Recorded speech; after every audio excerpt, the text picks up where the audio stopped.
আন্তর্জাতিক অপরাধ ট্রাইব্যুনালে অভিযুক্ত শেখ হাসিনা। মানবতা বিরোধী অপরাধের অভিযোগ শেখ হাসিনার বিরুদ্ধে। অভিযুক্ত তৎকালীন স্বরাষ্ট্রমন্ত্রী আসাদুজ্জামান খান, তৎকালীন আইজিপি চৌধুরী আব্দুল্লাহ আল মামুনও অভিযুক্ত। আন্তর্জাতিক অপরাধ ট্রাইব্যুনালের রেজিস্টারে অভিযোগ।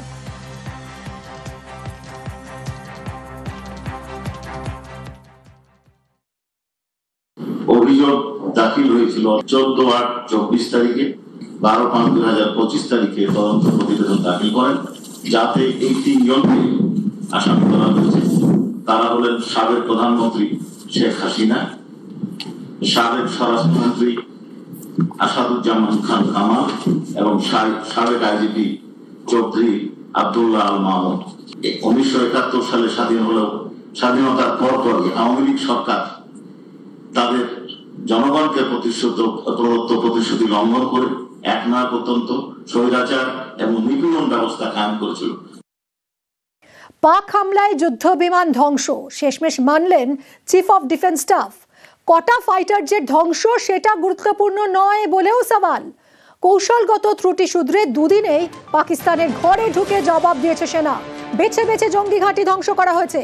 অপারেশন সিঁদুরের সাফল্যে জোর সিডিএস এর। সিঙ্গাপুরের সাংগ্রিলা বৈঠকে সিঁদুরের সাফল্যের শান সিডিএস এর।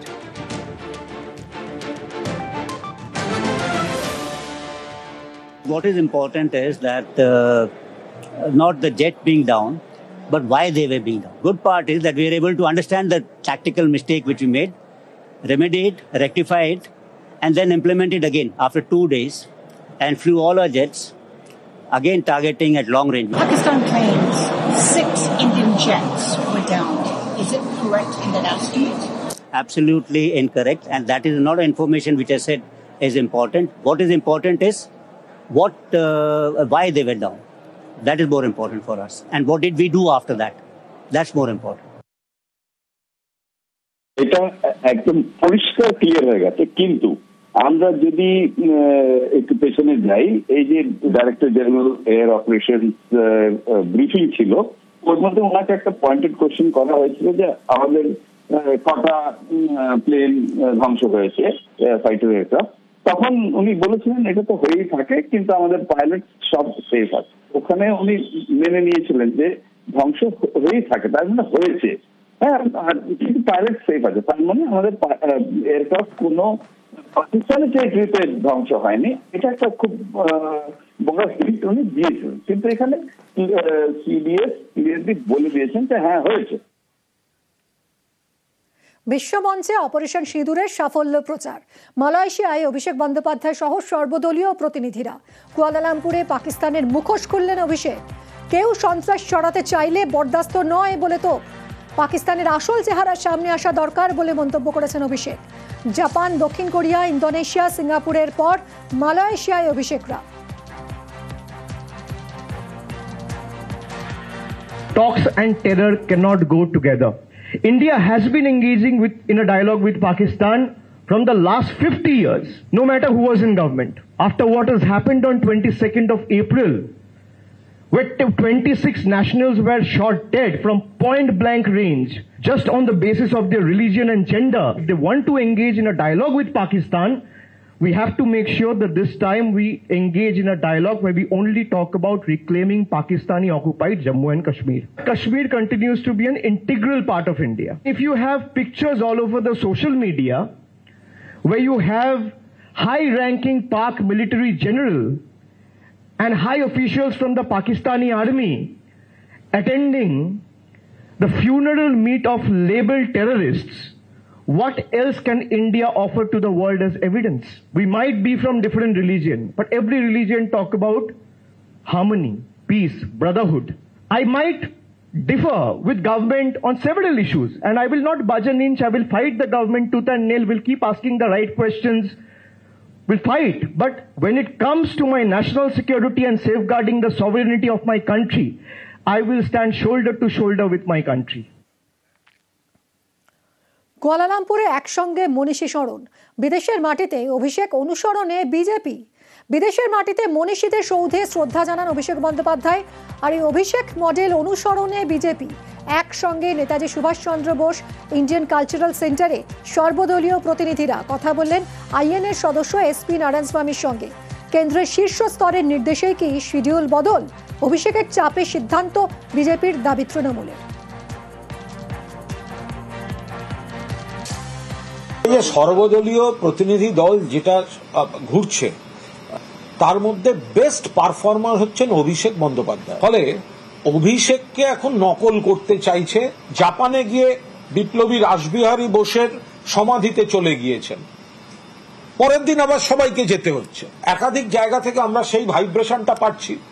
এখন হয়তো সেটা করতে গিয়েই কিছু কর্মসূচি শেষ পর্যায়ে এসে রদবদল হচ্ছে। অভিষেকের পারফরমেন্স চোখে আঙুল দিয়ে দেখিয়ে দিল যে কেন্দ্রীয় সরকার কোনো হোমওয়ার্ক করেনি, শুধুমাত্র কয়েকজন সাংসদকে পাঠিয়ে দিয়েছে। পাঠানোর পর এই সফরকে কোন উচ্চতায় নিয়ে যাওয়া যায় সেটা তো অভিষেক বন্দ্যোপাধ্যায় চোখে আঙুল দিয়ে দেখিয়ে দিয়েছেন। তো সেই কারণেই এখন সেটা নকল করার চেষ্টা করছে, বা আনুষঙ্গিক কোনো কারণে এইসব রদবদল আসছে। অপারেশন সিঁদুরকে সামনে রেখে জাতীয়তাবাদ, একই সঙ্গে ধর্মীয় মেরুকরণের চেষ্টা। নেতাজি ইন্ডোরে চড়া সুর অমিত শাহের।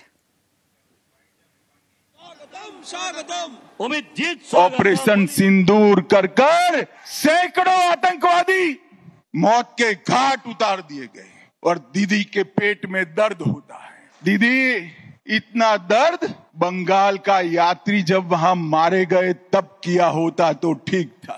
और मोदी जी ऑपरेशन सिंदूर कर कर यहां आए तो एक घटिया सा राजनीतिक बयान देकर ऑपरेशन सिंदूर का विरोध किया।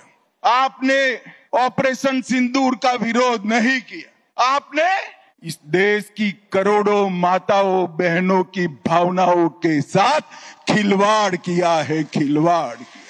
आने वाले चुनाव में ऑपरेशन सिंदूर पर सवाल उठाने वाली ममता जी को सिंदूर की कीमत बंगाल की माताएं बहनें जरा समझा दे, सिंदूर का अपमान करने का क्या मतलब है।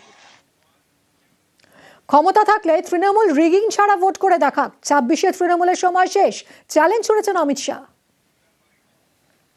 टीआर सेशन सीईसी बने उसके बाद पूरे देश में चुनावी हिंसा बंद हो गई, मगर ये बंगाल है जिसमें चुनाव के वक्त और दीदी को विजय मिलने के बाद सैकड़ों भारतीय जनता पार्टी के कार्यकर्ताओं को मौत के घाट उतार दिया जाता है। दीदी, कब तक बचाओगी उनको?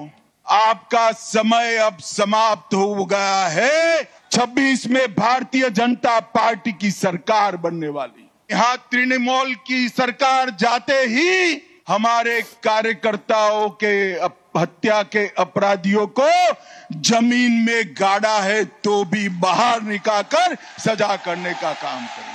लोकतंत्र के अंदर हिंसा कभी शोभा नहीं देती है।